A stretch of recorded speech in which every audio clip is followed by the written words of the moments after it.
शिव समान दाता नहीं, विपद निवारण हार। लज्जा मोरी राखियो, नंदी के असवार। श्री विश्व गुरु भारत मिशन में आप सभी श्रोताओं का हार्दिक स्वागत एवं अभिनंदन है।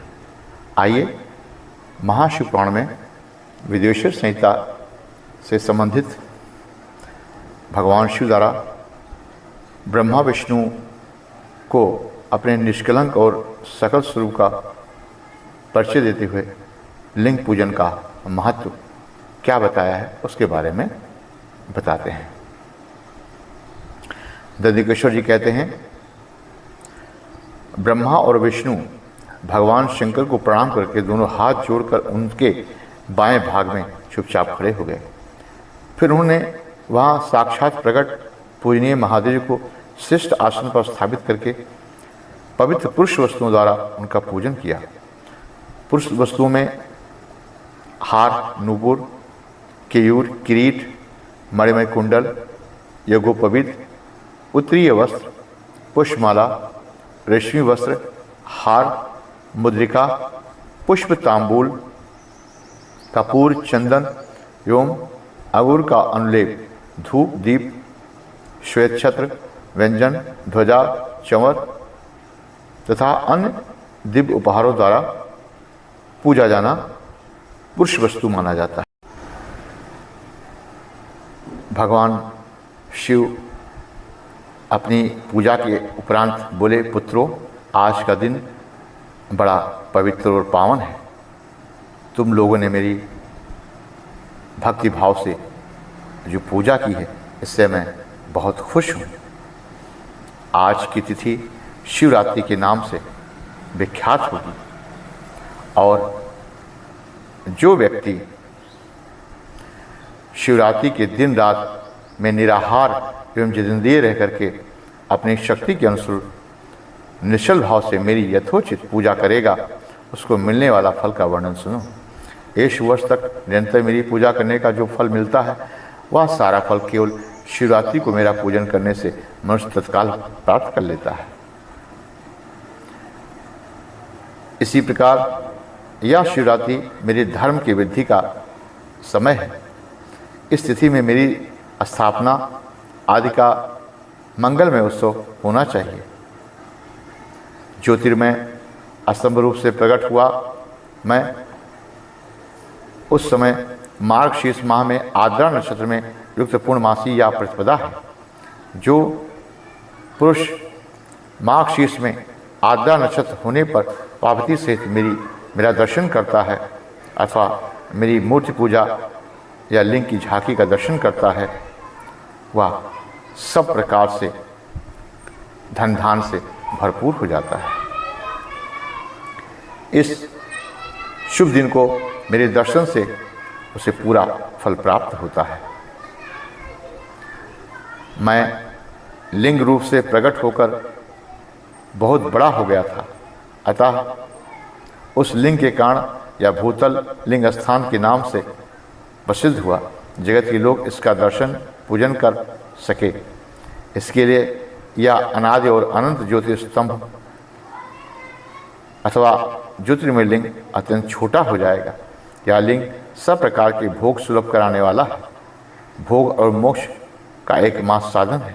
इसका दर्शन, स्पर्श, ध्यान किया जाए तो वह प्राणियों को जन्म और मृत्यु के कष्ट से छुड़ाने वाला है।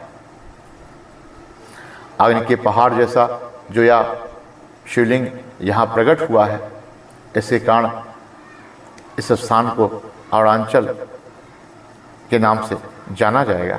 यहाँ अनेक प्रकार के बड़े बड़े तीर्थ प्रकट होंगे। इस स्थान में निवास करने या मरने से जीवों का मोक्ष तक हो जाए। मेरे 2 रूप हैं, सकल और निष्कल। दूसरे किसी ऐसे रूप नहीं हैं।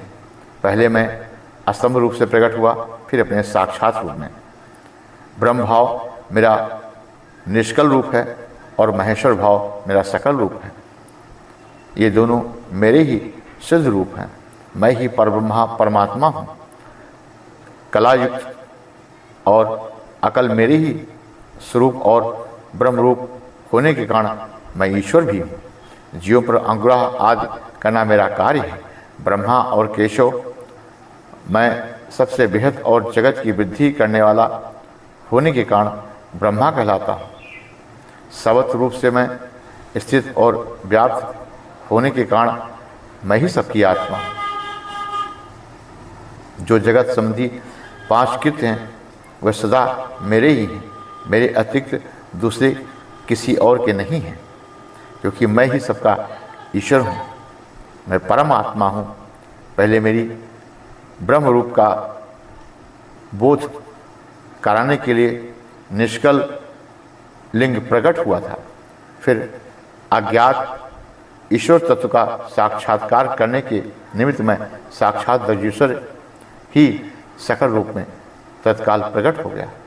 अतः मुझ में जो ईश्वरत्व है उसे ही मेरा सकल रूप जाना जाना चाहिए। मेरा निष्कल स्तंभ है, वह मेरे ब्रह्म स्वरूप का बोध कराने वाला है। यह मेरा ही लिंग यानी कि चिन्ह है। तुम दोनों प्रतिदिन यहाँ रहकर इसका पूजन करो। संसार में सनातन धर्म में जितने भी देवी देवता हैं सभी भगवान शिव की पूजा अर्चना करते हैं। ब्रह्मा जी और केशव जी, चाहे भगवान राम हो, चाहे भगवान कृष्ण हो, इंद्र जी हों, सनातन धर्म के जितने भी 33 कोटि देवता हैं सभी ने शिव की ही पूजा की है, क्योंकि शिव आदि हैं, अनंत हैं, अजन्मा हैं, पापों को हरने वाले हैं, मोक्ष प्रदाता हैं और दाता हैं। आपको शिव की पूजा के संबंधित मैंने जानकारी दी कि किस प्रकार हमारे ब्रह्मा जी ने और विष्णु भगवान ने दोनों ने शिव की पूजा की।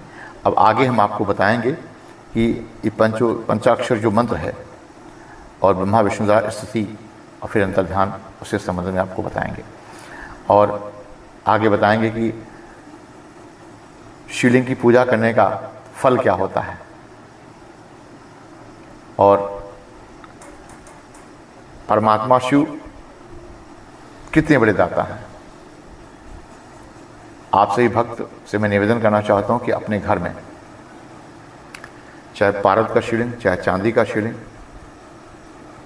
छोटा सा आप मान के चलिए, शिवलिंग आपका 6 इंच से ऊपर नहीं होना चाहिए, घर में आप हमेशा रखिए और उसको आप रोज डेली पूजन उसका करिए। फिर आप देखिए कि परमात्मा शिव की निरंकार स्वरूप में पूजा करने से जितना आप सभी देवताओं की पूजा करने के फल नहीं पाओगे, उतना ज़्यादा फल आपको परमात्मा शिव के जो शिवलिंग है उसकी पूजा करने का फल मिलेगा। सियावर रामचंद्र कीजिए, पौंसठ हनुमान कीजिए, उमापत महादेव कीजिए, सब देवन कीजिए, सब तीर्थन कीजिए, सब संतन कीजिए, सब भक्तन कीजिए, आप अपने माता पिता कीजिए, गुरुदेव भगवान कीजिए। धर्म की जय हो, अधर्म का नाश हो, प्राणियों में सद्भावना हो, विश्व का कल्याण हो, कल्याण हो, कल्याण हो। ओम नमः पार्वती पते नमः। हर हर महादेव।